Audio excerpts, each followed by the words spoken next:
itu ya, yang berarti dia diperdengarkan dalam istilahnya itu memberitahu atau memperdengarkan amal ibadah yang dilakukan kepada orang lain agar dirinya mendapat pujian atau sanjungan. Kalau dia tadi itu kan pujian, harus dia itu mau mendapat pujian, sama juga dengan semangat ini dia mendapatkan pujian atau sanjungan.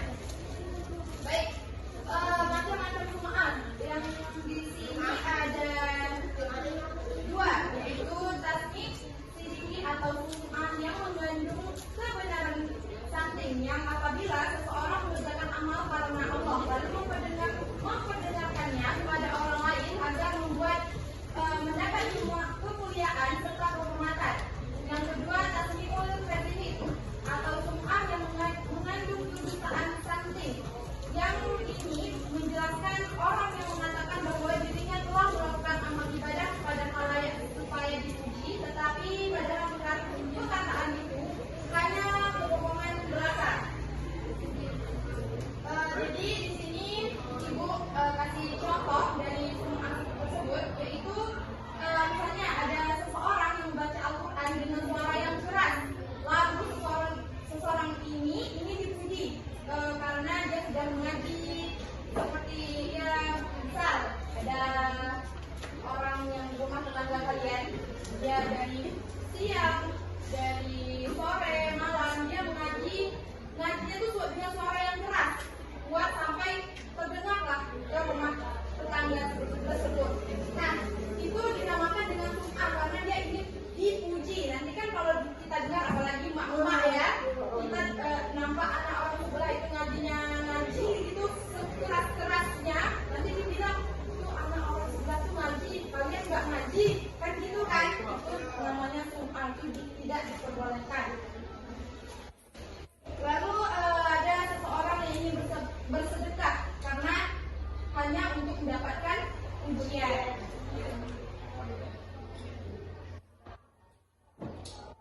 Nah, dampak negatifnya dari semangat ini yaitu sangat luas, termasuk hilangnya pahala ibadah. Yang tadinya kita mengaji itu sebetulnya hanya niatnya untuk Allah, tapi kalau kita ingin dipuji, maka hilanglah pahala ibadah kita. Lalu cara menghindari sum'ah, yang pertama itu meluruskan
pertanyaan tadi dan materi yang hari ini Ibu ajarkan, siapa di sini bisa menyimpulkan